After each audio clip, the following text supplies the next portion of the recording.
at the end of the day, you're either lining up for, especially for elites, you're lining up to win the race.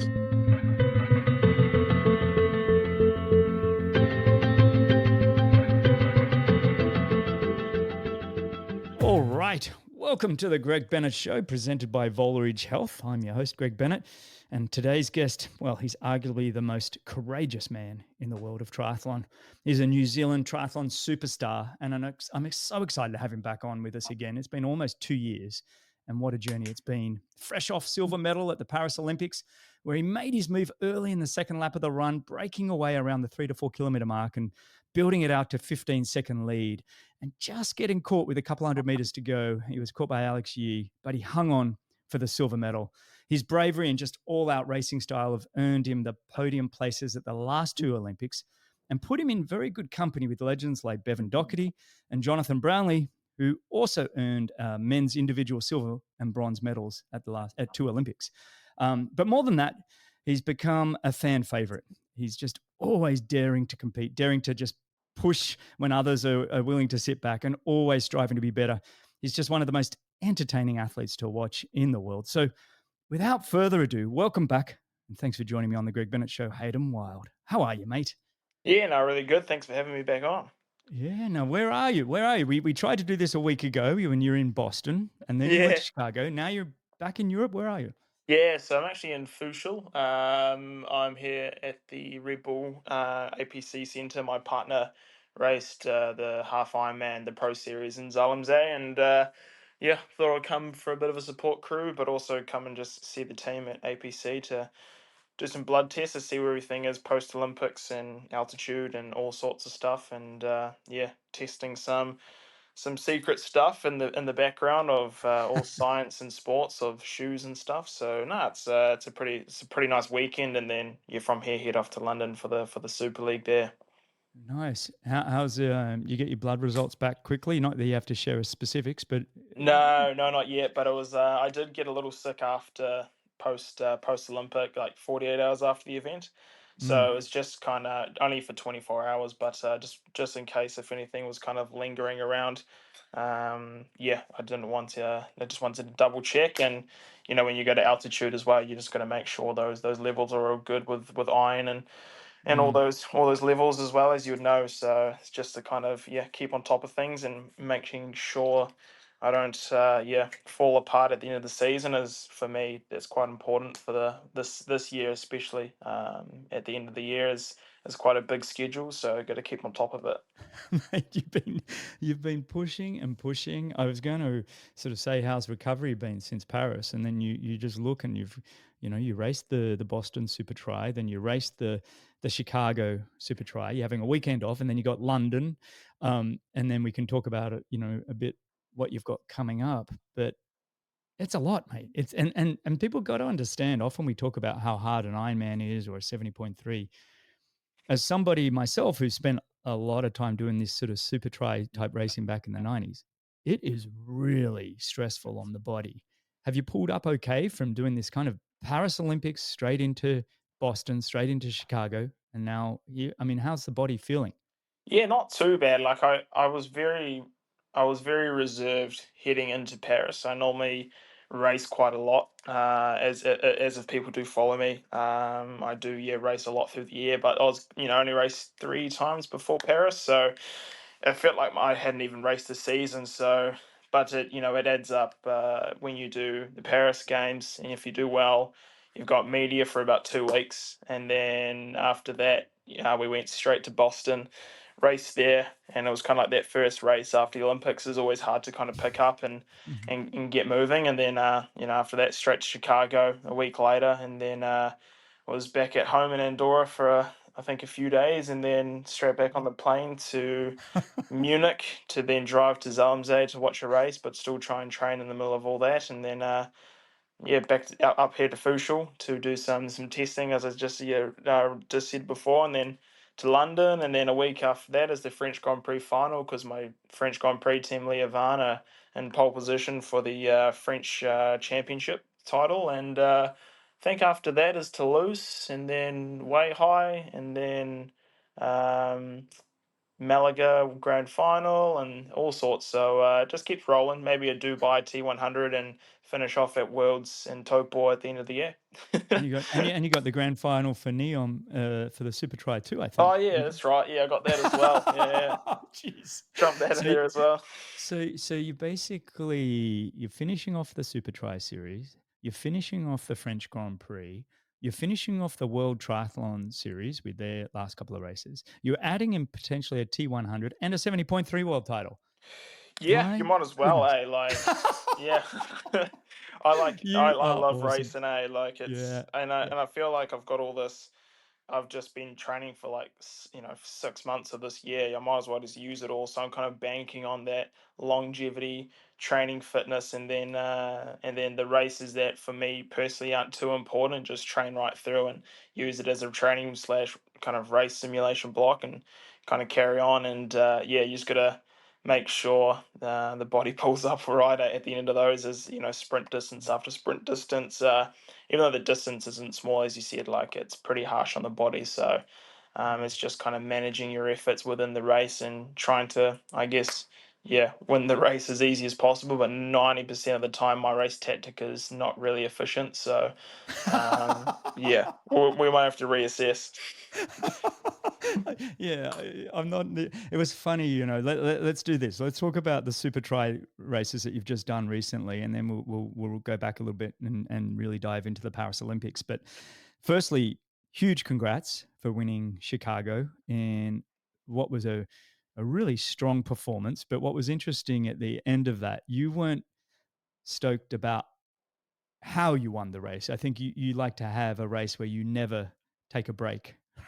Yeah, I hated it. Actually, I was actually quite bored. Like I was like, man, like I was like reserved on the bike because it was super hot. So in some Mm. ways, I was a bit concerned, but I think everyone else was on the same page. Where like, oh, it's really hot, and it was just a waiting game until like the last round. And yeah, I was just like, you just get into the water and yeah, like you obviously you swim bike run, swim bike run, swim bike run and you get back into the water and you're just like, all right, this is my time to kind of semi recover and keep in the pace line and get the slipstream in. And then on the bike, you're just like, oh, like, just keep out of trouble and like try and not go on the front. And this is a bit boring. And then on the run, you go through your paces to get a gap so then you can do it again, recover in the water and flaff around on the bike and then just waiting for the last round to do something and like I kind of hated it to be honest and I was like, oh, I No, wish I I just know.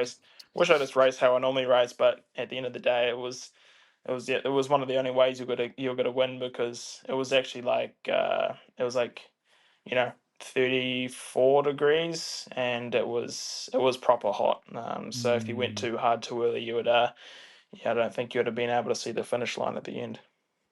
Do you think it would be fair to say that you're somebody that's kind of addicted to being uncomfortable? It's like if you have moments of comfortable, you kind of go, "This isn't where I want to be." Like what draws you to the sport is that feeling of managing the intensity at such a high level where you're peering over the edge the entire time. It seems to me that you're a little bit addicted to that kind of a feeling. Would I be right to say Yeah, that? like I feel like if like you train so hard and stuff, and like if you win the race, like it's great, and like yeah, like at the end of the day, you're either lining up for, especially for elites, you're lining up to win the race, or you're someone that participates and wants, has goals within the race to complete it, or whatever your endeavors are. But for me, it's like I want to win the race, but I want to win the race on my terms and not hide. Because Mm, I just feel like, yeah, like I feel like, especially in short course.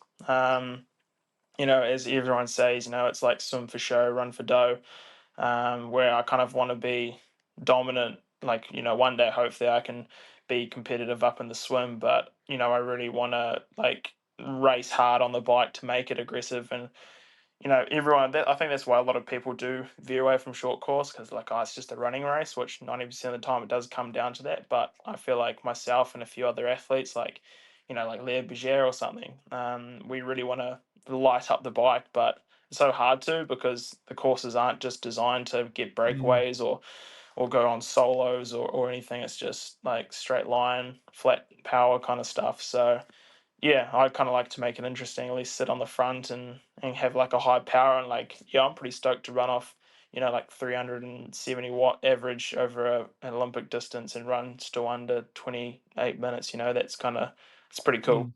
Yeah, I love that, Matt. You're a man of my own heart. You want to be the one that goes away. Not to bring it back to me, but I remember winning my first ever, what they were called World Cups at the time, but a World Series event back in Monte Carlo before you were born, probably Ah, '97, yes. and they did it on the Formula One motor racing course. And so you came out of the water, which was a really wild swim, and straight up the hill, like you watch them do in their Formula One cars, and up to the casino and around and down. And it was just such an epic course for a unique breakaway, which I was able to do. And then the run was actually kind of pretty flat and just around the swimming pool down the bottom there. And I remember just going, that's a course, that, or Embrun. We used to have the World Series used to have certain races that were really brutal. And even more recently, when the Brownlees won that one in Austria, remember when they rode straight up the Ah, mountain? yeah, Um, Kitzbühel, the old Kitzbühel horn. Kitzbühel, yeah, Kitzbühel Horn. Like I'm like you. I still want to see courses and events that allow for the bike breakaway, or a complete triathlete. I always figured a surf swim or a current swim that requires you to be able to do everything in the water, a brutal bike, and then a really challenging run. But yeah, I love that, mate. I you skipped over something. You were called this sprint triathlon that you're talking about. For most people, don't get the opportunity to do this style of racing. Um, and you said you used the swim as recovery. I want people to understand that when you're diving into the water after running a very hard 1 mile, 2K, flat out, your heart rate's potentially between whatever, up around 200, 200 beats per minute, and then you dive back in the water. What is that feeling like trying to breathe, diving in the water after your heart rate's so elevated? Yeah, it's a weird feeling because it's like you either can swim after a hard bike and a run, or you just don't have that sensation. And for some reason, like you've just you've just got to feel. It kind of feels like if you're doing like a big main set in the swim and you do say like I don't know, if you do 21s and you're kind of at that end of your 2100s and you just feel like you're not really moving anywhere and your stroke becomes super DPS. It kind of feels like that. And it's funny because my swim coach, whenever he watches, he's like, what, like second, third round, you always look really good. And he was like, what does it feel like? I'm like, oh, kind of just, yeah, feels like after like a hard swim set and you to get really DPS'd.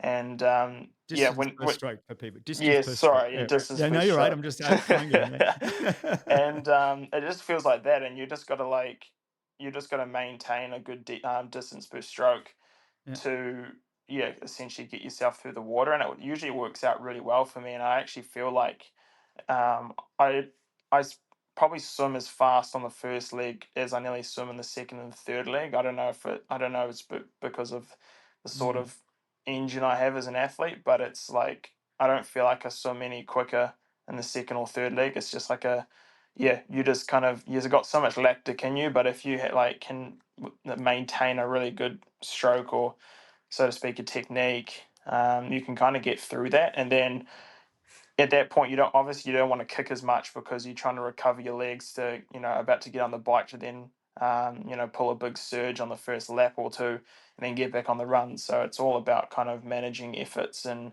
trying to recover wherever you can, but Mm. then Mm. also using your strengths against your weaknesses as well. So it's like, yeah, massively tactical, big tactical warfare and the super try stuff. But it's definitely one of those ones where it kind of brings out for sure the best swim, bike, and runner, because 100%. you can definitely not win that race being like a pure runner. You've got to try and be there in that last event and not make sure you get dropped on the swim or the bike.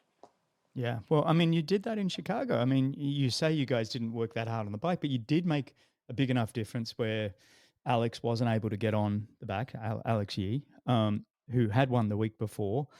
And so it was it was enough work done on the bike, like you said, with yourself and Bergier and a number of others. You know, so you did enough work there to make the result happen. It just you felt like maybe you wanted to do more, but in 34 degrees or 100 degrees Fahrenheit, there has to be a little bit of a game where it's like, okay, I need to probably measure my temperature a little bit. Yeah, exactly. Yeah, and it's like I feel like how that I guess that string was broken was Leo and Vesco really pushed the front in the first lap, like really Hmm. pushed it hard. And then I had to bridge that gap. And then there was a 3 second gap to Alex.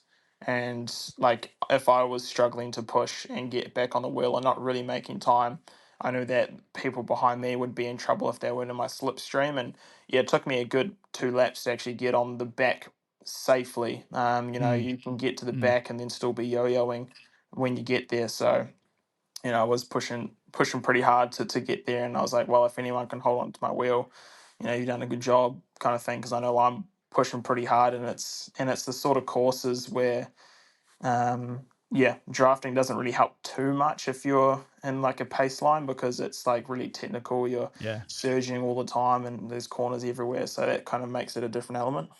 Yeah, you got to get to the front as quick as you can. Yeah. But going back, amazing race, Chicago. People that haven't gone and checked it out, go check it out. You can just go to YouTube or whatever and watch the Super Tri racing. It's really fun racing. It really is my favorite. But the week before you were in Boston, I put out to the world, to all my Insta followers, that I was having you on and asked if people had questions for you. Now I'm going to just read out a few of the comments slash questions that I have regarding the Boston race, and then we can get your answer to it. So first up, Matt Skeleton asked, "What were Hayden's exact words that went through his head when he saw Alex Yee's celebration when he won Super Try in Boston?"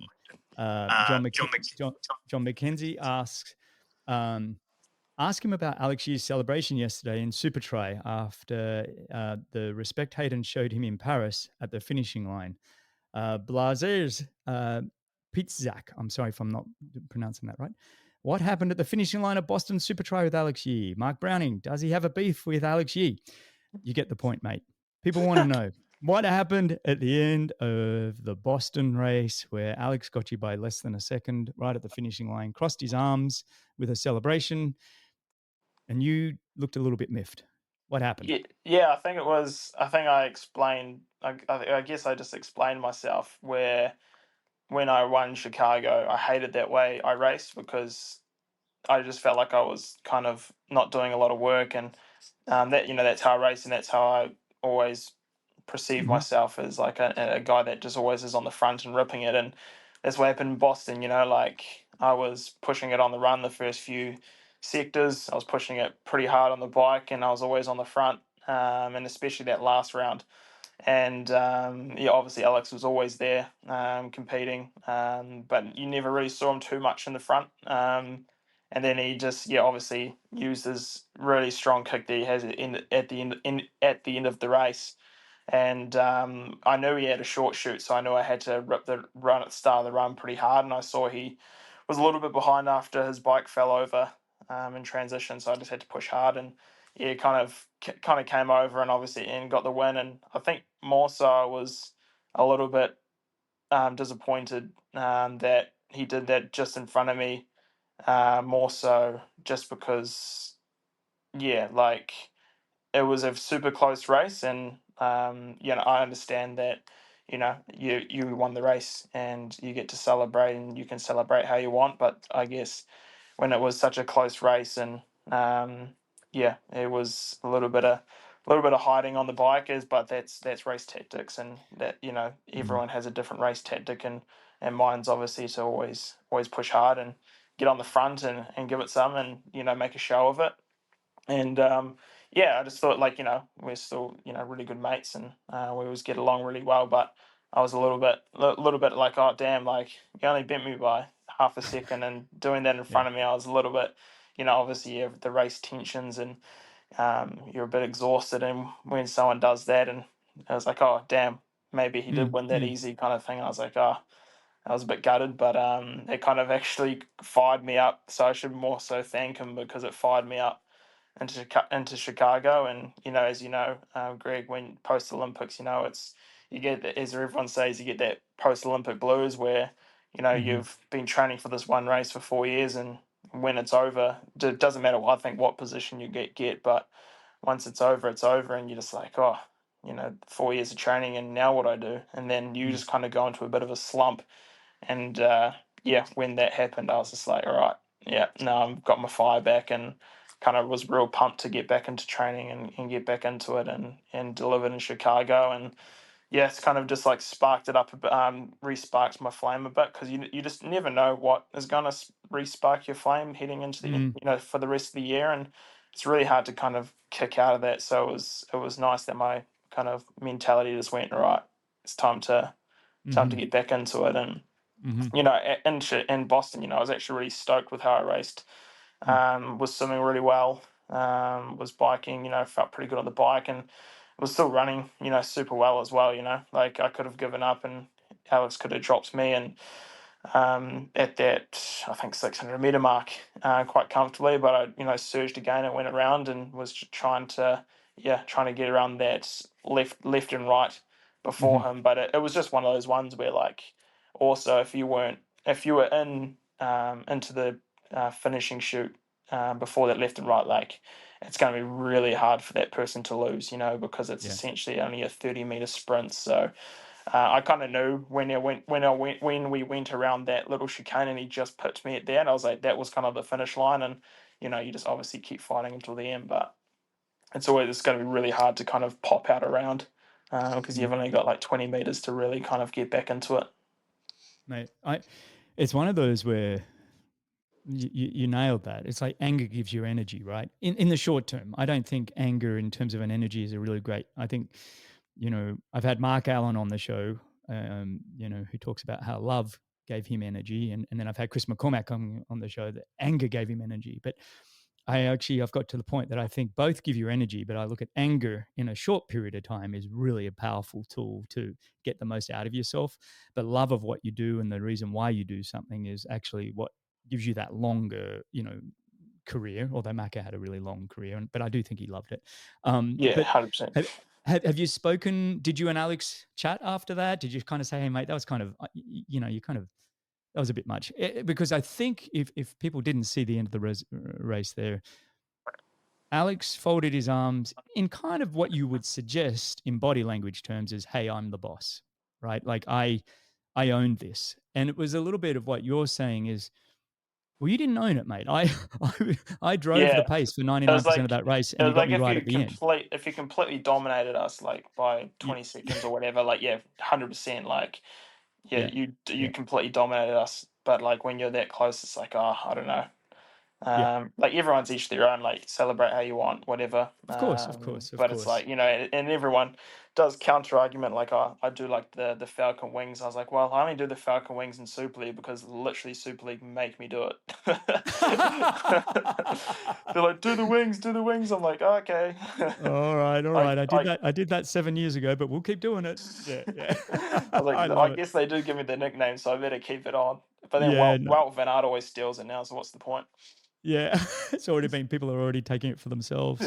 But have you and Alec? I mean, you guys are mates. Have you had a chat? Have you kind of Yeah, said, or you like, just nah, let it? like, after the race, I was pretty frustrated. And he said, like, I didn't mean it. I didn't mean it as disrespectful. But he knew I was a bit frustrated about it, I think. Yeah, yeah, yeah. That's all And right. like, yeah, like, there's no like bad blood. It actually kind of fired me up a bit more. So as I said, so It's like, good, mate. It's good. You oh, guys are it is. rivals, and you want Well, to smash exactly, each yeah. other. And like, Yeah. on the course, like, there's always, and especially like depending how it gets to your head, like media is always gonna, um, yeah, explain it in a different light. And it might get to my head, or might get to Alex's head, and might not make us, like, besties. And at the end of the day, we're not besties, but we know we're good mates, and we can have a coffee together and have a good yarn. And I send him a meme every so often, and all Yeah, that sort of yeah. stuff. But I'm not heading to Loughborough for a training camp with him. Like, No, we're no, no, still no. extremely good mates. But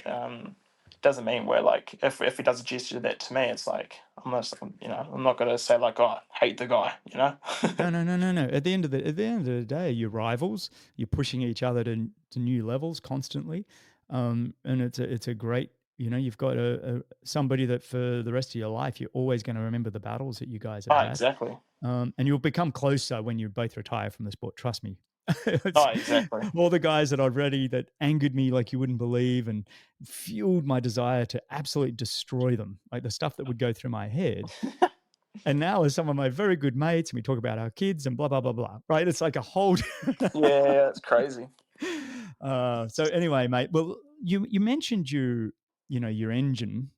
Are you able? Have you been tested? Are you able to share anything? I mean, I've had you know, uh, the Norwegians on, and they're telling me how they have VO2s in the 90s, and I'm kind of like, well, how much have you been, you know, controlling the machine? Because I've Yeah. done VO2s where you just hold your breath right at the end there and you just exhale, and it's amazing how much you can increase your VO2s. But have you, do you get tested? Are you getting the engine tested? Because obviously you've got something, mate. You're running what, a 13:25 for 5K. Your performances are just so incredible. You've got an Yeah. engine. Well, What it's do you quite got? funny because like I got tested when I first came. Like I'm a guy that doesn't do a lot of science. I'd like just to like I run. I don't run with a heart rate other than my Garmin that has a heart rate on the strap on the wrist. So like I don't Yeah. really go into science. I'm not getting blood out of my ear for a lactate test every single session. Like I think the last time I did a lactic test session was last at the start of last year, just to Mm, get some numbers. And but yeah, like I've always been real kind of old school, and if I'm blowing up, I kind of know about it because I'm slowing down. Um, but it's like just those little things, and yeah. like I feel like in race situations, it's actually the best way to do it because like if I'm like purely talking data and I'm looking at my bike power meter, I'm like, okay, like I'm well out of my zones here, and I think that mentally might get to you as well. So there's always going to be, you have to go with the flow of the race sometimes, and I feel like if you're really data driven, that could kind of maybe mentally kind of push you out a bit. So yeah, well, there might be some times where Magnus, when I race Magnus deadlift one day, hopefully in the soon in the future, he's going to roll past me at his casual 500 watts, and I might have to hold on for a few minutes and go into that 500-watt mark as well. And yeah, it might hurt, but hopefully I can recover after a bit. But I did testing as I said, like a few years when I started with Red Bull, actually here at the APC, and um, all the science boys kept laughing. They're like, "Man, like, what are you doing in triathlon? You should be doing marathon because my fat to carb burning is super low. Like, Yeah. I'll tell you close numbers, but like when my fat turns to when my burning from fat to carb, Hmm. it's getting below 255, 250, and that's when I transfer from carb to fat burn, or fat to carb burning. I think that's the way. So Yeah. it The takes a lower they long, get, you go to fats. Yeah. yeah. Yeah. Yeah. Yeah. You're a So carb burner up high. Yeah. yeah, so it's really good that I can just like take on, like when I'm at high intensities, I can take on carbs, and it goes really well. And yeah, as I said, like I don't do a lot of lactic testing, so I can't tell you what that is at all. But yeah, like it's quite interesting that a lot of them just like you're actually kind of more built for long course than you are for short course. Mm. So I kind of can't wait till I head to that kind of 70.3 Ironman, because the ultimate goal is obviously to go to Kona. Like that's kind of on the bucket list for sure. To tick it off. So Good man. Good man. yeah, I love that. It was always a goal of mine to do the similar thing, but I had found all the money and the racing I loved was actually short course. But by the time I turned 40, I was like, okay, I'm going to Kona, and I did terrible. I did it, but whatever. It was still a bucket list thing to go do it. I think you're going to be much younger and a much better place to do it going forward. And there's so much racing you can do. yeah, Um, but I want to shift gear. I want to go back and talk about Paris um, and the Olympics. And I want to start by really rewinding the clock and going the journey to Paris. And talking about sort of what you did in terms of your preparation, mentally, emotionally, physically, all of that to Paris. But before we dive in deeper, there is Ben Hoffman actually wrote me a note, and Ben, one of the all-time great Ironman athletes in the world, and one of the best guys I know, and he just wanted to know, does he work with a sports psychologist? Is his mindset seems spot on, and a major asset to his racing. So Ben thinks that the way that you operate is incredible. Are you working with a sports psychologist?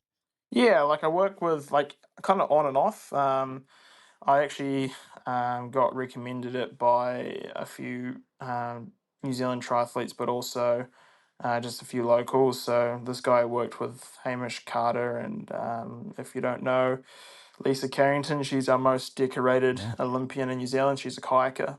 She's from my town, and he also worked with like Chris Gemmell and all sorts of people. And I did 5-6 sessions with him, but yeah, 99% of the time I don't really. But there was a few New Zealand triathletes that were just like awesome. I really think he's beneficial, and I think you should go and just have a sit down and have a chat with him and just go over and just have a different perspective on racing. And the 4 or 5 sessions that I did with him really kind of opened up perspective of how I should look at a race, or if a race is not going the way I want it to just kind of relax, because I've always been pretty vocal and on the race course. And sometimes it's really good, but sometimes you're just wasting energy. And it was really cool to see it in a different view. Obviously, when you're a professional athlete, sometimes you see, failures. When you don't succeed at something, you see it as failure, not a learning. So that was like Mm, a big thing to kind of pull out, is seeing failures as learnings, and just like little kind of cues and stuff to kind of prepare me. But I think also most the mentality that I've brought with me into my career um, has probably just been, I guess, my upbringing as well. Like I was never really given anything on a silver platter. I've always had to work pretty hard for it, and I know a lot of people have been in are in my position as well, that they've always had to work for it. And there's athletes that have just been given it as well, so that you have two kind of sides of the mhm, spectrum. And yeah, like my brothers were always probably more gifted than I was in the sporting scene, and I've always wanted to be better than them. So just having that mentality of always trying to beat my brothers, but then just having like incremental goals, like I want to be the best in my town at the sport, then I want to be the best in my region, and then the best in my country, and then what's next after that? Then you look at wanting to be the best in the world. And then that's actually my manager, who looks after me quite a lot, and we've got a really good relationship. But he also manages like Jody Stimpson and Mark Cavendish and Jasper Phillips and all these guys, and Danny Ricciardo, David Beckham, and all that. And he always loves his good little bit of wisdom, and wise words. And a good one's always like, it's actually quite easy to get to the top of the world in your sport, but it's just staying there is the hardest part. And mm, I think you've got to carry that mentality, like, hey, I'm at the top now. What the heck am I going to do to stay up there and be the best? And I think that's just. I think a big thing is actually, not always winning. Is those losses are the most powerfulest things. Like you take. I always feel a little bit whenever I win a race. I'm just like yeah, that's awesome. And then you kind of feel a bit like um, yeah, like you deserve that ice cream kind of thing. But when you're second, you're just like, all right, I'm going home next week, and I'm just gonna like really dial it in for the next 2 weeks. But you never feel like that after you win a race. But whenever you come second, there's mm. always that, okay, like maybe I wasn't as switched on as I thought I was, set up better for the next race. And then 90% of the time I actually come back and win the race. So that's kind of, I guess, part of my mindset. What a great answer, mate. There's so many quotable quotes there. I'm jotting down notes. That was awesome. Before we quickly go on, what was the name of the sports psychologist you work with, and what's the name of your manager, your team? Yeah, so the guy, his name's Renzi. So yeah, saw him like at the start of the year. He's Rinzi? lived, yeah, Rinzi? His name's not Rinzi. What's his full no, name? I don't actually know. Everyone calls him Renzi. So I actually don't know Rinzi. his full name, but I'll he's reach out like, to Hamish. I'll reach out to Hamish yeah, Carter, and he's he can he's an tell me. old fella. Like he's like because it's quite funny because yeah, I got recommended him, and then like I was expecting like maybe like a, I don't know, like a 35, 40-year-old, 50-year-old maybe. And then Renzi gets on the phone, and he's like 70, 75, 80. I'm like, oh, how good.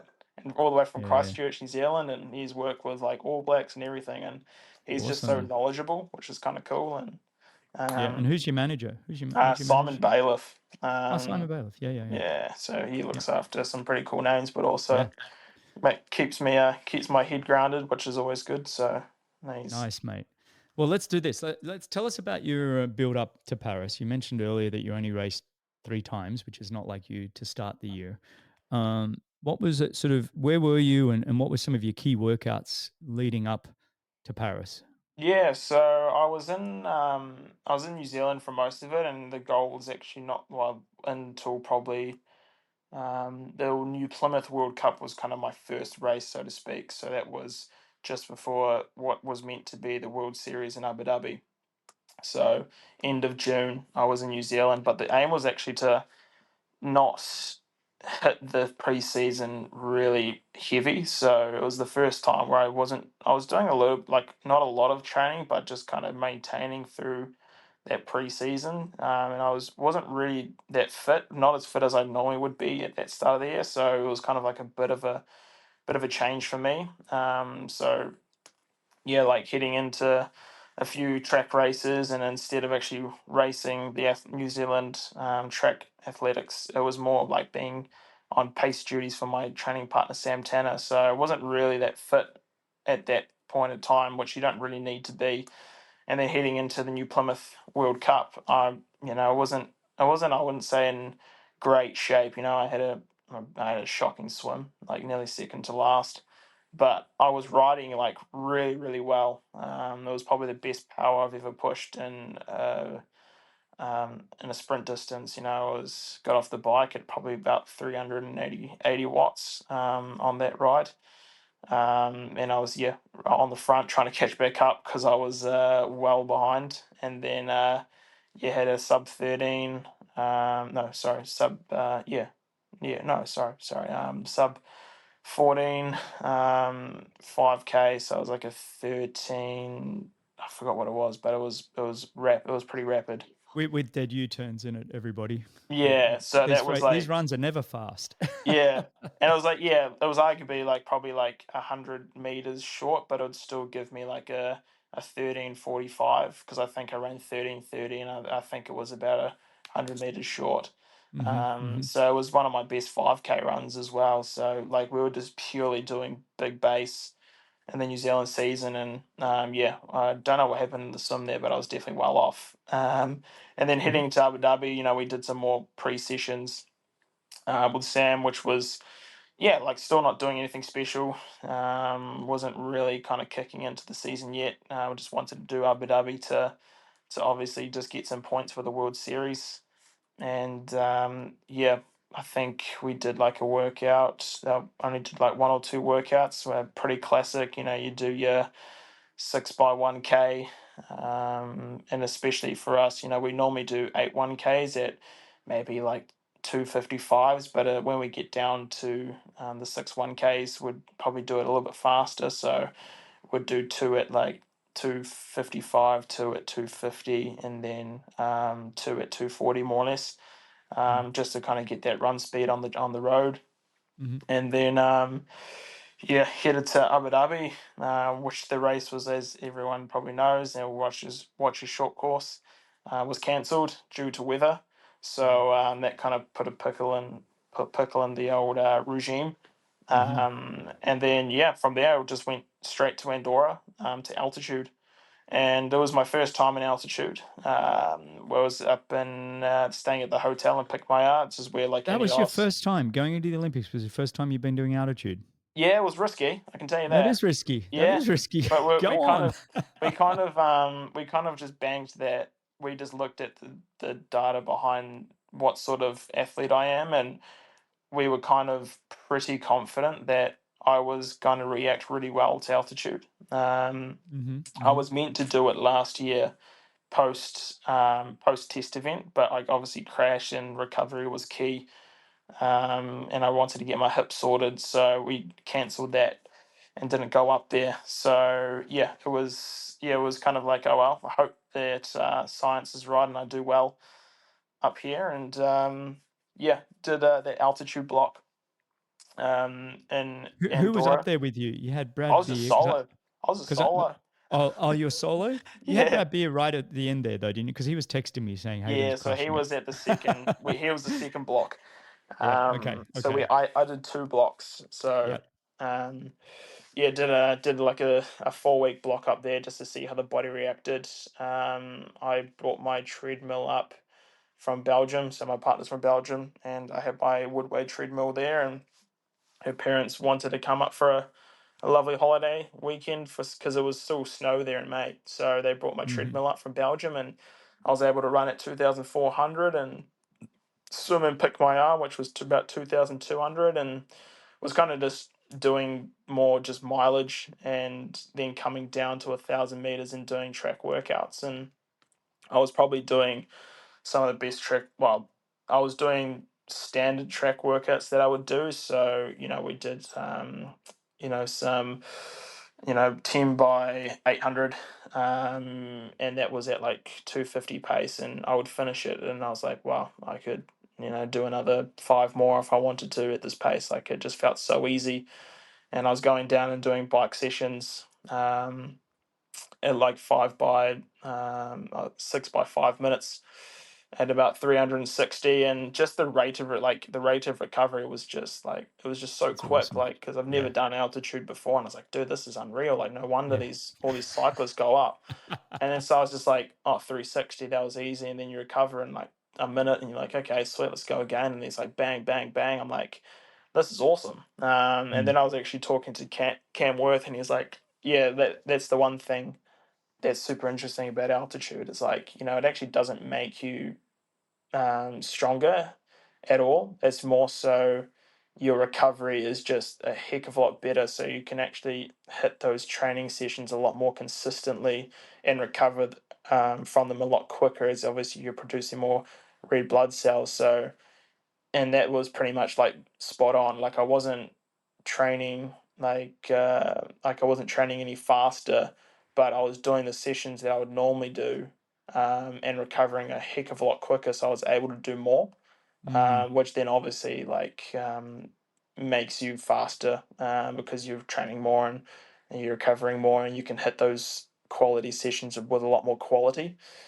Um, so that was super interesting, and I reacted pretty well. I went down, and this is actually when I went down to Seville and did a 5,000 meter and ran a PB on the track. I think it was 13:23 or 25, one of the two, but it was a PB by about five Mm. seconds.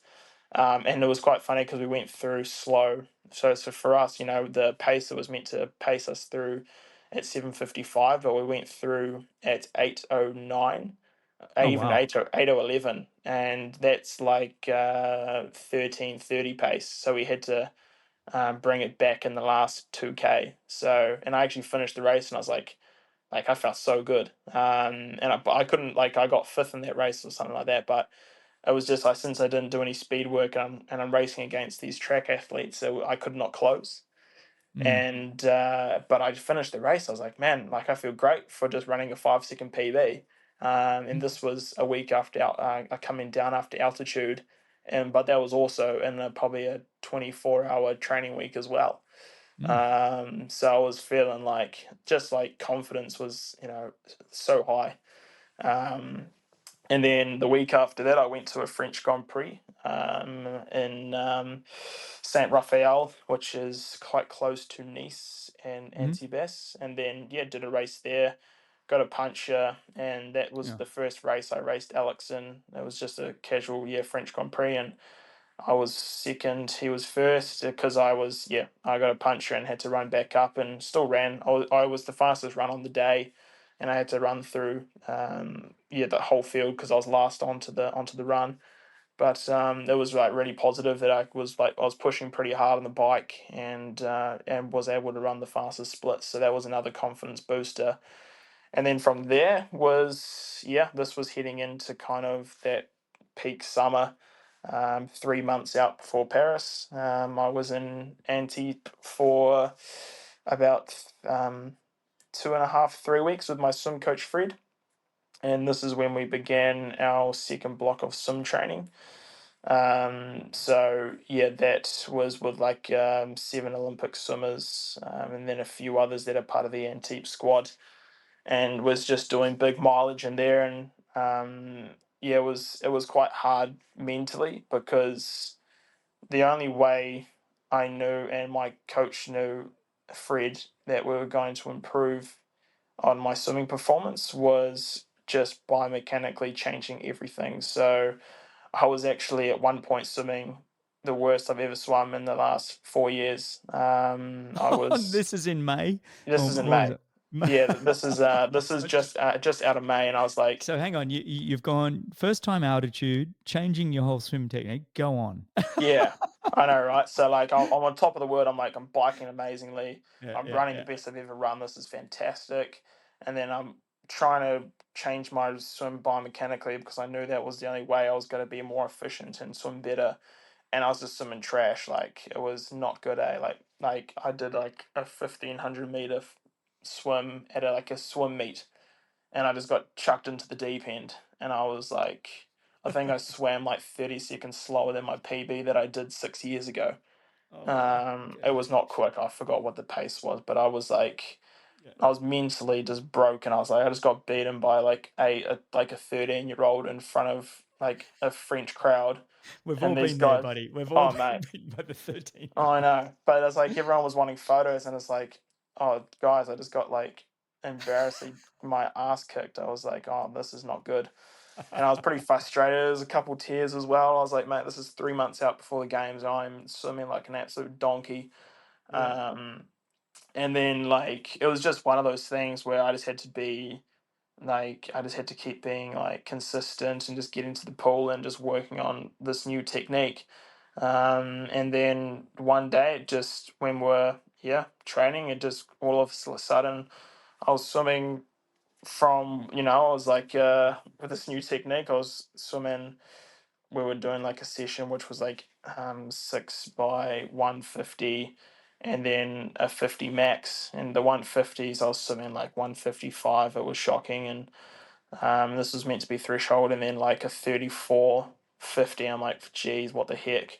And then like all of a sudden, like it just finally clicked.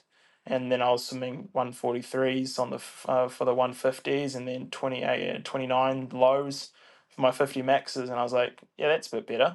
And now I'm swimming the best best of my life, and this is great. Like now I'm feeling like everything's clicking, and the biomechanical kind of feel is better. My technique looks 10 times, still crap, but 10 times better than it was. Um, and went to Cagliari and was 10 seconds off the leader, off Mark Devay. And Yeah. yeah, had a great race in Cagliari for the World Series. And that race is about 2 months out before the Olympics. So just confidence was, I swam well, was 10 seconds off the front group, and that was great. That was the best swim I've ever had, over 1,500 meters. Yeah. And then was running really well, was biking really well. Actually, in Cagliari, it was funny. My saddle was about point point 3 centimeters too low, so it felt like I was riding with my quads the whole time. Oh, And brutal. Yeah. yeah, got onto the run, and like the first few k were just kind of, well, they were bogging, eh? And that was the first race that Alex and I were probably like at some sort of peak shape, coming into the Olympics. And obviously it was down to a sprint finish, and Alex got me with a few seconds as well. And from there, I knew exactly what I needed to do, I guess, heading into Paris. And so yeah, from there I went back up to Andorra and started altitude camp 2, which was a 6-week block. And I was actually meant to go back to Nice and Antibes and do another swim camp, but I felt like it was more beneficial for me to go 2 weeks earlier up to altitude to get 6 weeks in. And I was up there for 6 weeks. And this is when Brad Bear came, the physio.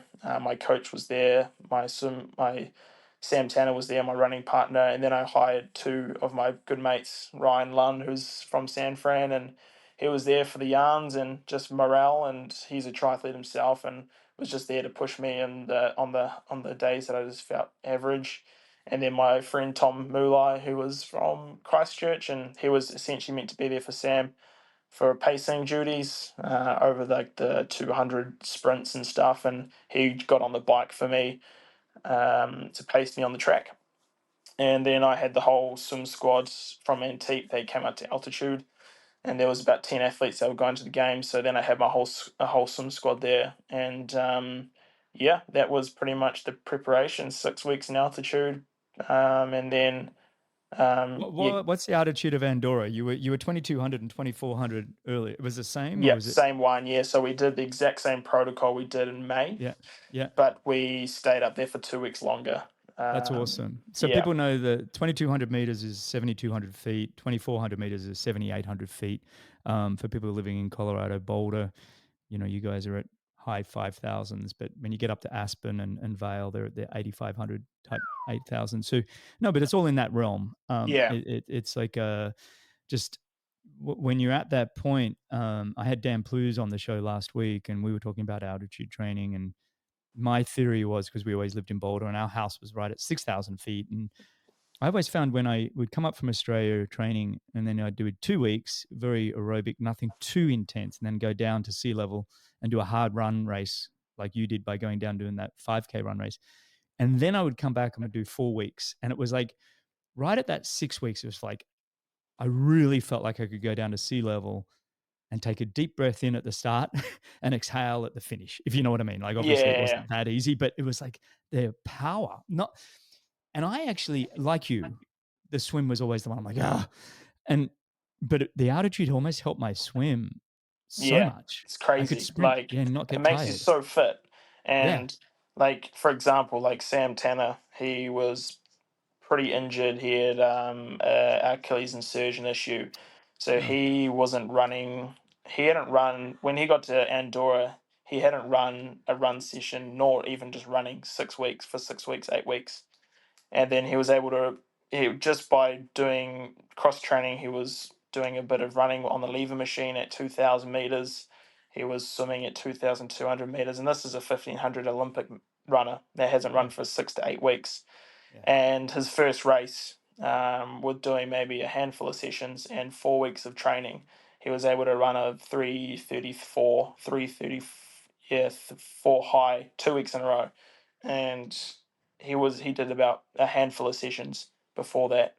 And then obviously he lined up to the Olympics, and like the level at the Olympics, like his PBs are 3:31, 3:30, and it was really got to be really hard for him to turn that around to get to the Olympics, but just to have that altitude exposure and just, I guess, also just swim. I felt swimming was probably what made me a lot fitter. And I think it's what a lot of triathletes would say. In yeah, Font Romeu, you do a lot of swimming and the yeah. 50-meter pool, and it just makes you so fit and just brings up that anaerobic capacity up so much higher than I think running or cycling would. But you're Mm. touching on altitude, like it takes me probably it took me 2 days to acclimatize to 2,400. So my oxygen levels were like, around that, a little bit low, like 93, whatever it was, Mm-hmm. in the first few days. And then all of a sudden I was at 95, like ready to Boom, go in just a like couple that. of days. Yeah. That's awesome. That's pretty quick, mate. That's Yeah. awesome. Hey, I want to I want to be cognizant of your time, and we haven't actually dived into Paris yet, specifically. So let's do this. Thanks for sharing that That's journey. okay. Really, really cool. Um, I want to, you know, your race in Paris was delayed.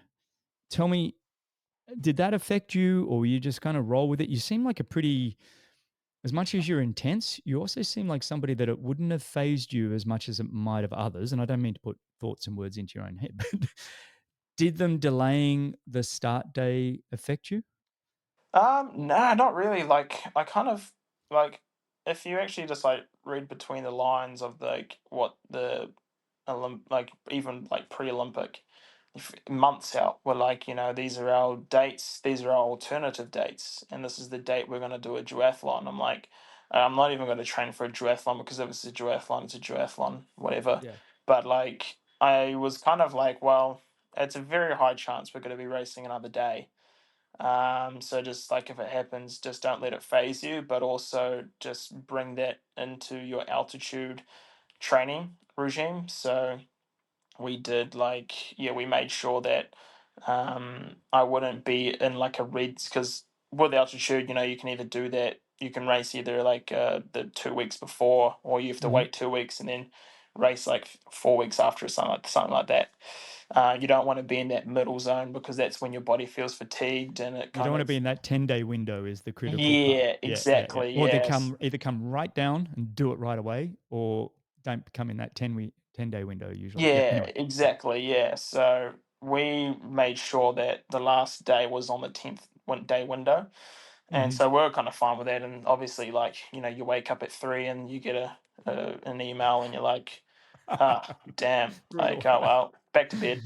Yeah, yeah. And then I think the worst part, which I was really upset with, is, I try to be so dialed heading into this. And, there was a big period where I was going to bed in Spanish time, which is very hard to do, was, go to bed at 8:45, like be in bed by 8:45, try and get to bed at 9 to wake up at 5:30, to then Mm. just get into that Olympic routine, because we got to wake up at 5:30 to have breakfast before 6 for our 8 o'clock race. And I got into that routine for a good few months, and I was kind of just gutted, more so because I'm like, damn it, like I've been going to bed so early and been waking up when no Mm. one's up, and now I can't. Now we're not racing at this time, and it kind Yeah, of. because what time did the race move to? From 8 to what, Yeah, 10:30 or so something? moved to 8 till 10, which is kind 10. of like, it Yeah. was for me personally. It wasn't.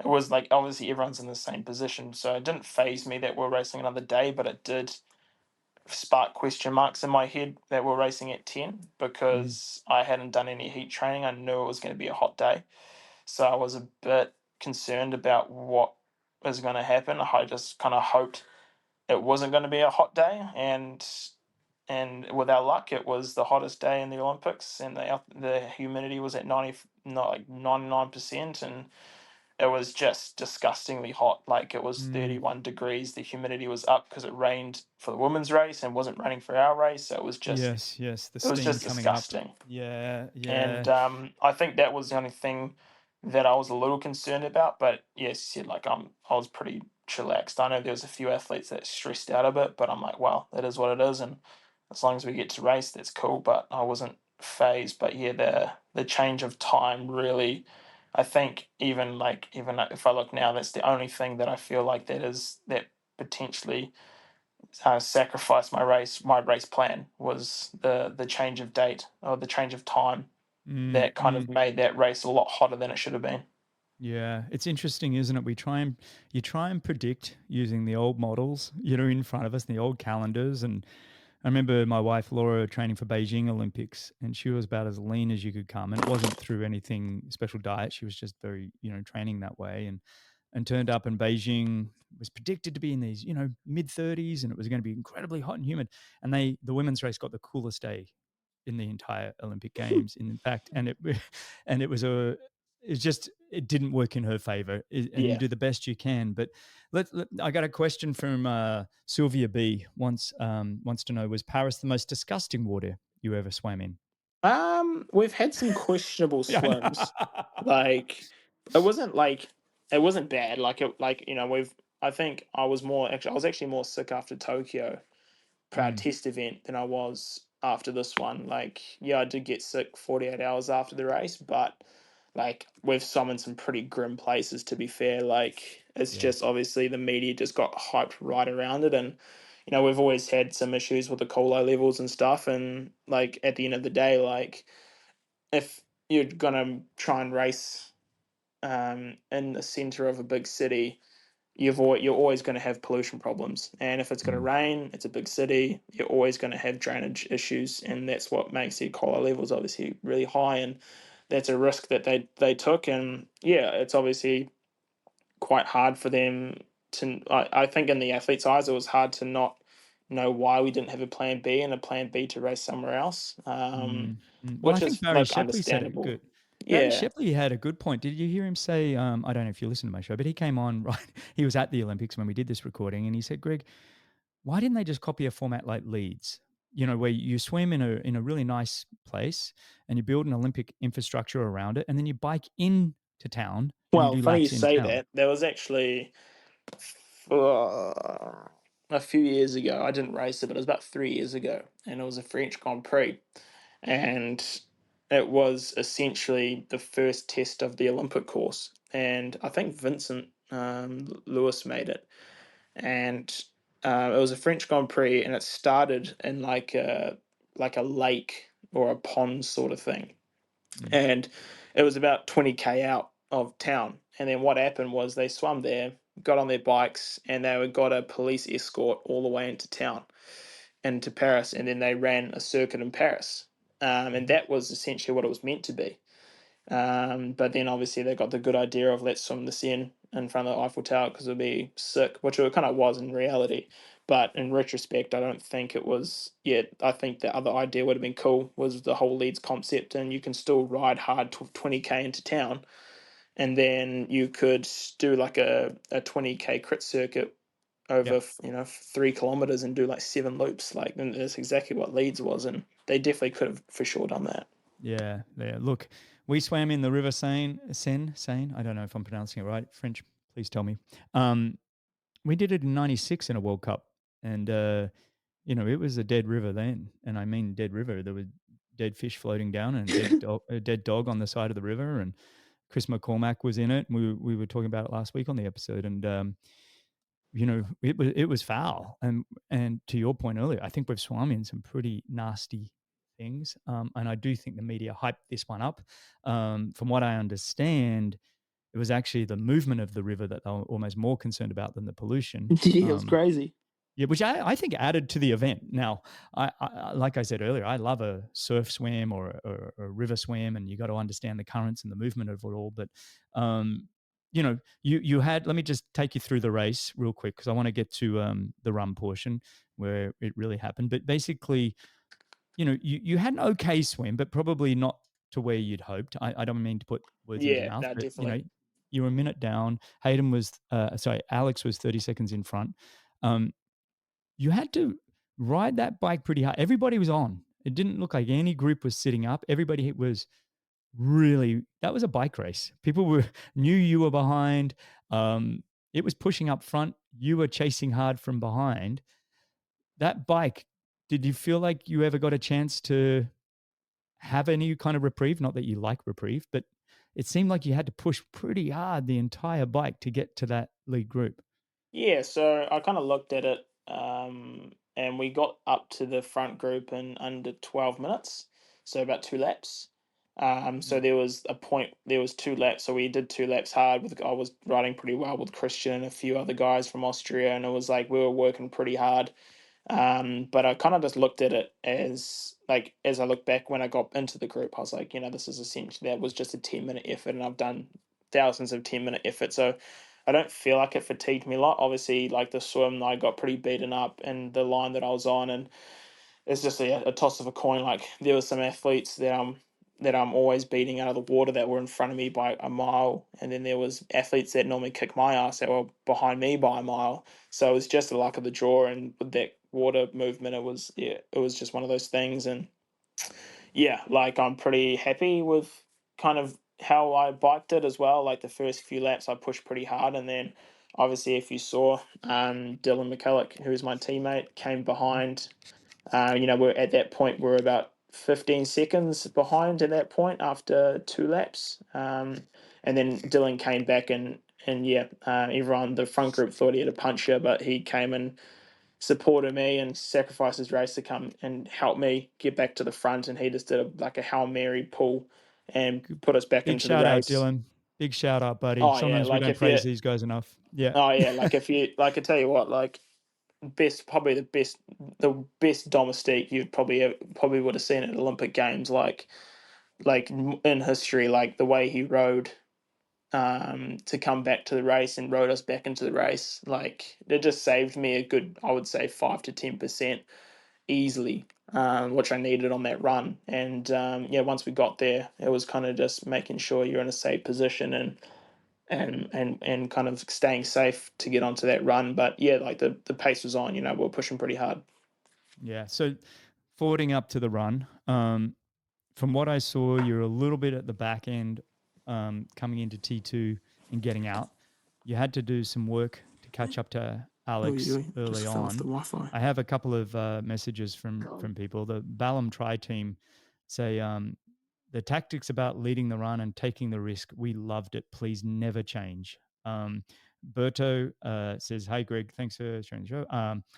Could you ask him whether he was factoring in heat and humidity in his race pace at the Olympics? I felt Nope. he was very focused on looking at his watch." So, look, I just wanted to read those quotes out and questions, basically just to say, look, we're all huge fans of the way you race and the way you went for it. And for people that haven't gone and watched it, go watch this race. You have to bridge that gap early, at the start of the run on that first lap. You catch up, you have somewhat of a run with Alex for a moment, and then you go. And you go well. And we all think, oh, was Alex not having his day, blah, blah, blah. And it's just an incredible run. But what I want to do is have you take us through your mindset coming off that bike, your mindset catching up to Alex, your mindset then accelerating, and take us through to the finish. I want that journey because I don't want to put words into your head. This is your story. Yeah, so like a lot of people saying, "Oh, did you go out too hard, or was that part of the plan to go off early?" And like it was actually all relatively calculated. So except for the heat, wasn't really calculated at all.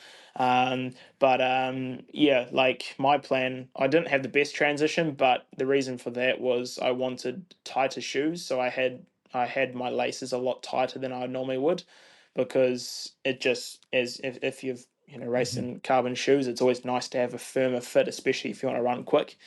So I sacrificed a couple seconds in transition to have a tighter fit, and I was quite happy with that decision.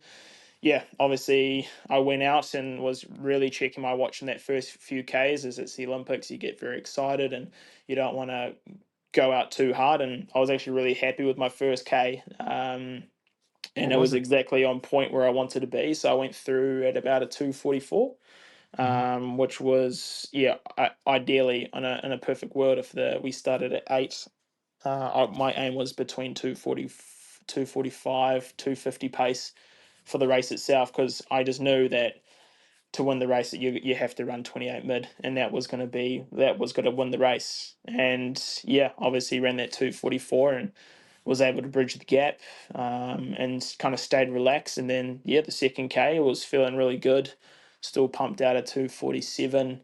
And then like it wasn't really a surge or anything heading into that second lap. It was just like I just wanted to keep the pace consistent. So if I take you back quickly to Cagliari, I found that when Alex and I pushed it really hard for the first couple K, and he took lead. He slowed it down to recover a bit, and that's exactly what happened again. Like we obviously went out pretty hard.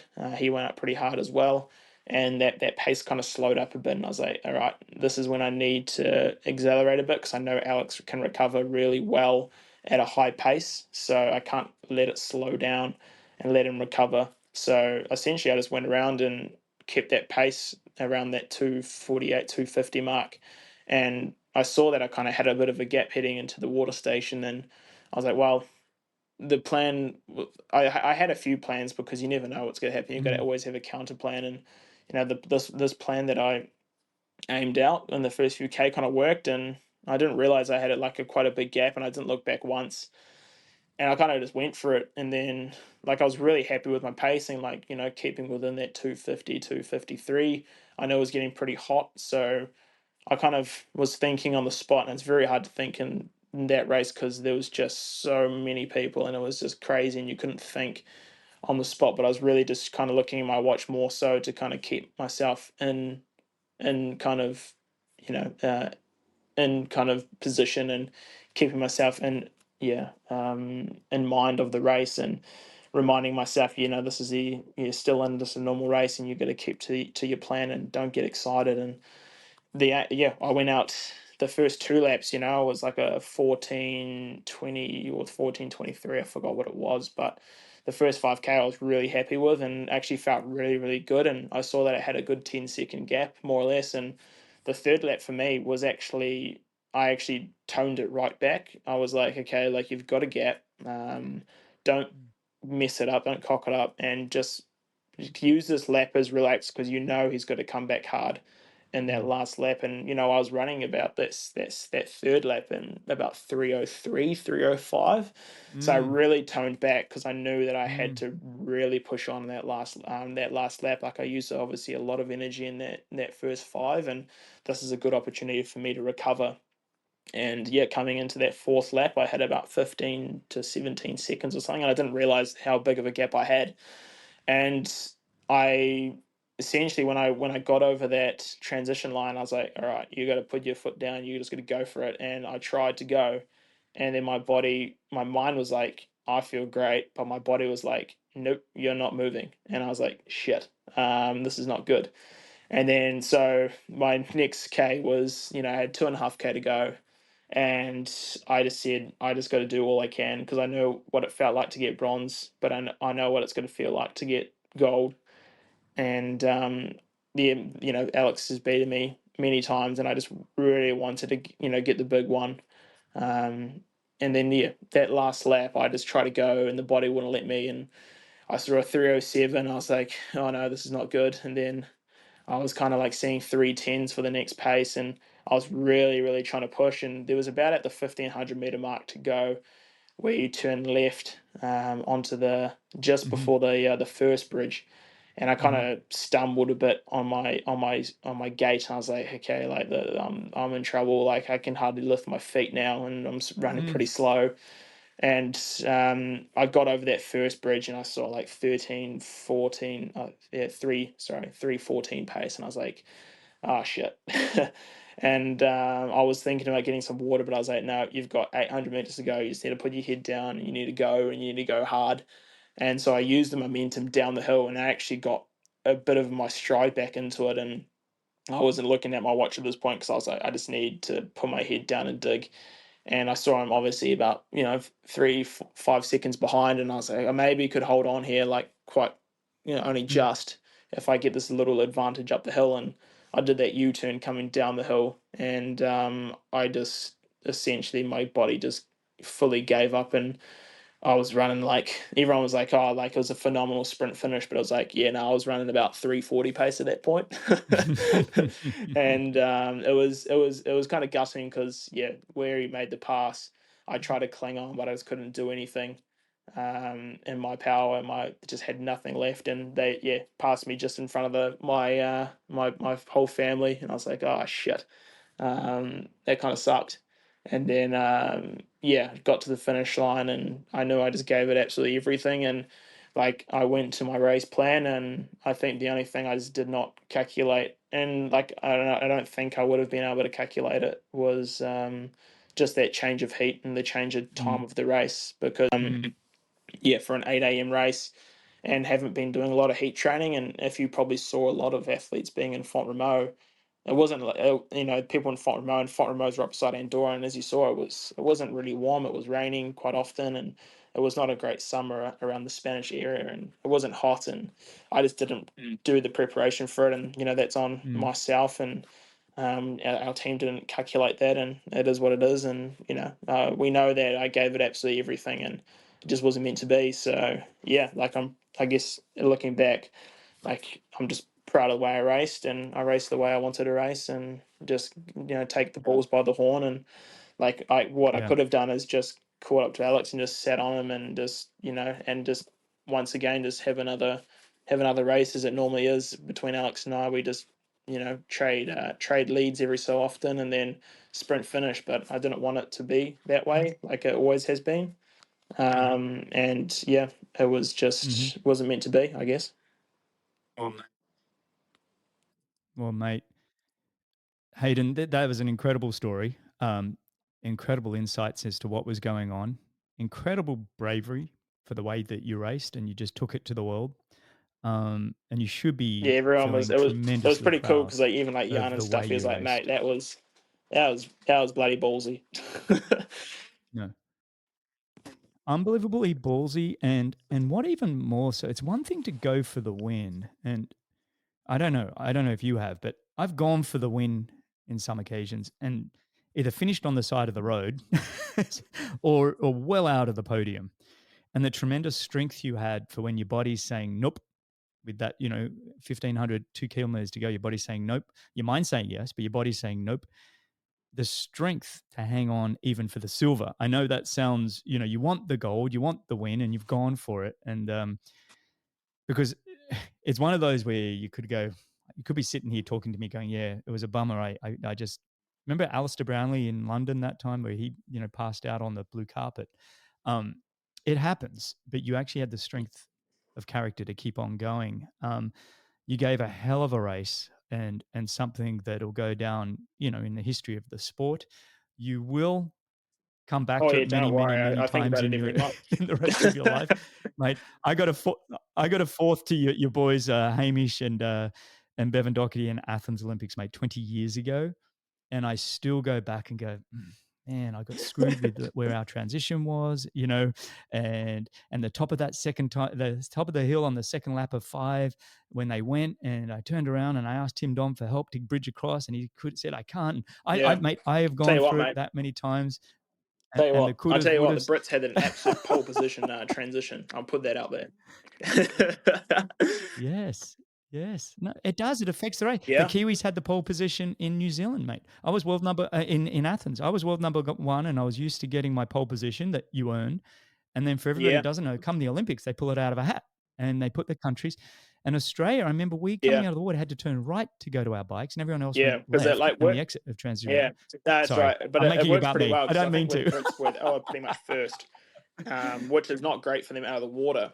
Yeah, yeah. But it's insane Yeah. for coming off the bike because essentially, if there what Sam Dickinson did, he made it a Which pace is where you want to train. be. It was Yeah. single file. Alex literally jumped off the bike, boom, racked it, got on the run straight away, and then boom, I had to run through like some traffic, and he already put 3-4 seconds into me. But just with where well, it's just you got to kind of utilize what you have, and he did it perfectly. Exactly.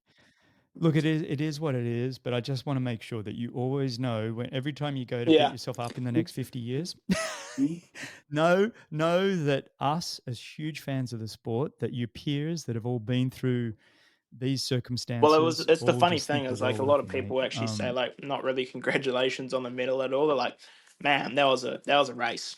Like they don't even care about the medal. They're like, man, that was a race. Yes.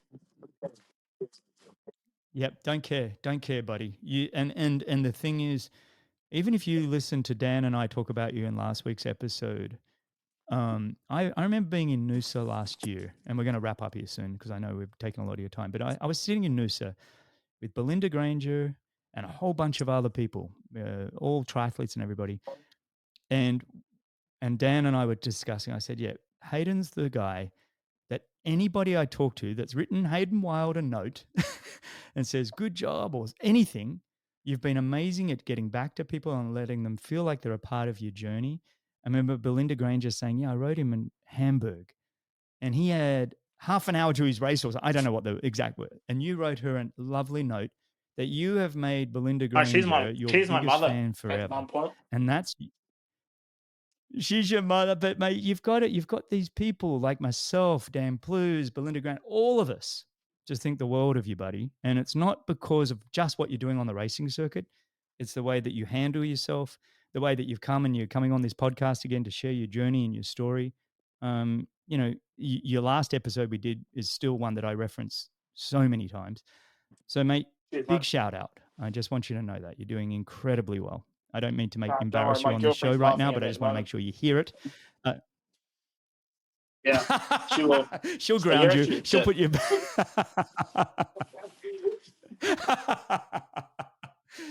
Oh, mate. Well, I am going to let you go. I have a couple more. Lisa Bentley said, he's the best, humble yet fast. It, Esteban Piedra Carvajal said, if you could do any other sports in the Olympics, what would it be I and was why? Is there any actually other sport you'd like to do in I the was Olympics? actually a bit of a representative for a little bit in for like hockey back in New Zealand. So yeah, I kind Mm, of did a yeah. It was field like it hockey. was just Yeah. fast and electric. I really enjoyed it. And it was a bit faster than football or rugby for me, so I really enjoyed my time on the field. All right. Well, last question for you, and I've had Russell Simpkins, Johan Fayette, and Rafael Formalo. They've all asked it differently, but is LA Olympics on the radar Yeah, for for like Hayden Wilde to go bronze, silver, well, gold, bit exactly. like Like Nino it Schurter, would the be mountain rude biker. not He went to bronze, silver, gold. get the well, you got to get It'd be rude you not got to to. get the trio. So yeah, for the next few years, I Yes, you think do, I'll mate. dabble in super Yes, you try do. and 70.3 for a few years, and then when the Olympic kind of yeah when the Olympic schedule opens back up 2 years pre, Mm-hmm. I'll start getting back into it. I think. Yeah, Oh and you're yeah, going to mix in some half it'd be distance rude not to. T100 and 70.3s along the way. So a good combination of all of it.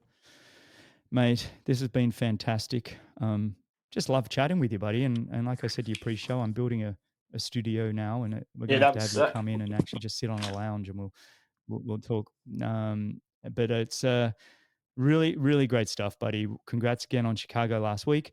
All the very best for London, Toulouse, and Neom all coming up in the Super Tri, your T100s, everything else, mate. Like we said at the top of the show, you got a lot coming up, and I Yeah. appreciate spending, well, an hour 20 of your day. Nah, she's on Your girlfriend's recovery. probably She's pissed at recovering me. now. She's like, She races get him off. Alizé, so I'm more the one that needs to go. Not great, not How did she great. go? How did she go? She had a Oh, I'm just one of those sorry. days where, well, she was kind of a victim of the post Olympic um blues as well. Like, the whole team Mm, feels it, and mm, the training, she raced main yeah. 70.3 and Oh, yeah, of did really course. well there, got a podium.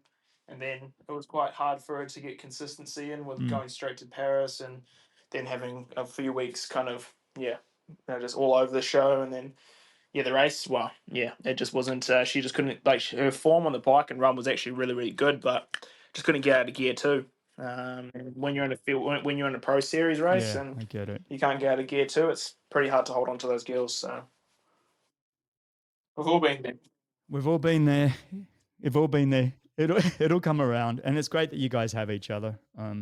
You both can understand what each other are going through and be supportive of each other. So, brilliant work, mate. Anyway, I just want to thank you for coming on.